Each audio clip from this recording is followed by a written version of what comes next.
Bonsoir tout le monde. Tonight's homework is mot 2 au chapitre 5. À la poste. À la poste. Which is at the post office, right? At the post office. Un bureau de poste. This is La just poste. the post office. It means the same thing. Un bureau de poste is the same as la poste. Une employée des postes. And this is an employee of the post office. An employee. Un colis. Un colis is a package. Une balance. And a balance is a scale. Une balance is a scale. C'est un petit colis. It is a little package. C'est un petit colis. Il ne pèse pas beaucoup. It doesn't weigh a lot. Peser here is an ER verb. It means to weigh. It doesn't weigh a lot. Une enveloppe. This is what it looks like, an envelope. Un timbre. And un timbre is a stamp. Une adresse. Same thing, cognate, just what it looks like, an address. Le numéro. And the number. This is your house number. La rue. La rue is the street. Le code postal. The code postal is your zip code. La ville. And la ville is the city or town you live in.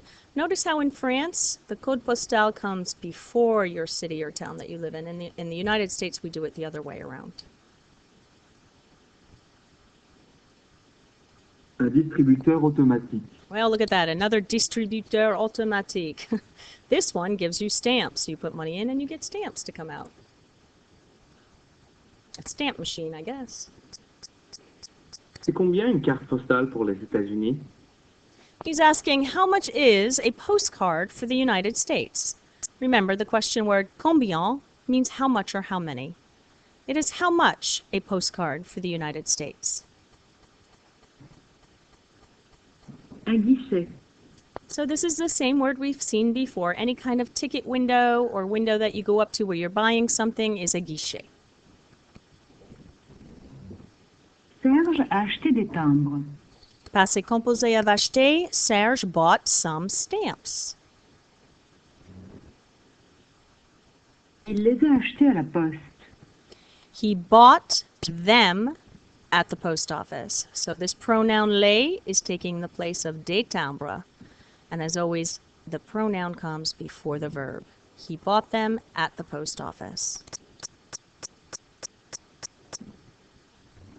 Mettre une lettre à la poste. You know that mettre is the verb to put or to place. This means to put a letter in the mail. To put a letter in the mail. Une boîte aux lettres. Une boîte aux lettres. Boîte means box by itself. It's used to describe many different containers. Boîte aux lettres is the mailbox. Daniel a envoyé une lettre. Danielle sent a letter. This is the passé composé of envoyer. Danielle sent a letter. Elle l'a mise dans la boîte aux lettres. She put it in the mailbox. She put it in the mailbox. This L apostrophe is a pronoun. It's replacing une lettre. So it's feminine. And we're going to be learning a tricky thing in the passé composé in this chapter where I have to make an agreement of my past participle, even though my helping verb savoir, if my noun comes before, or my direct object pronoun comes before the verb. Don't worry about that right now. This is just vocabulary. She put it in the mailbox. And this little rule is also printed up in your huge packet on the passé composé and the past tense that I gave you. Elle l'a envoyé ce matin. She sent it this morning.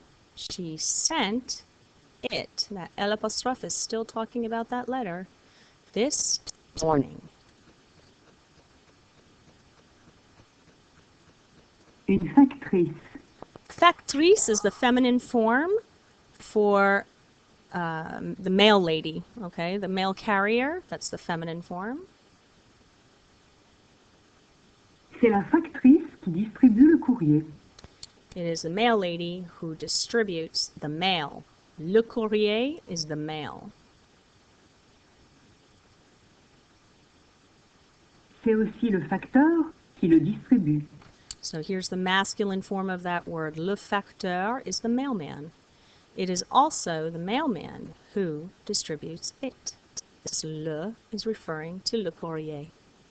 It is also the mailman who distributes it. Monsieur Vaillant a regardé la lettre que la factrice lui a donnée. All right, so here we go again with these pronouns in front of the verbs in the passé composé with avoir. So you're going to start to see these agreements on these past participles. Monsieur Vaillant looked at the letter that the mail lady gave him or gave to him. This pronoun is in front of the passé composé, so my passé composé has to, my past participle has to agree with the noun that comes before it. Il l'a ouverte et il l'a lue. He opened it and he read it. And again, that L apostrophe is talking about la lettre, which is feminine, which is why I have these E's here. He opened it and he read it. All right, guys, that's it for now. Sorry for rushing again. I've got another appointment. Big surprise.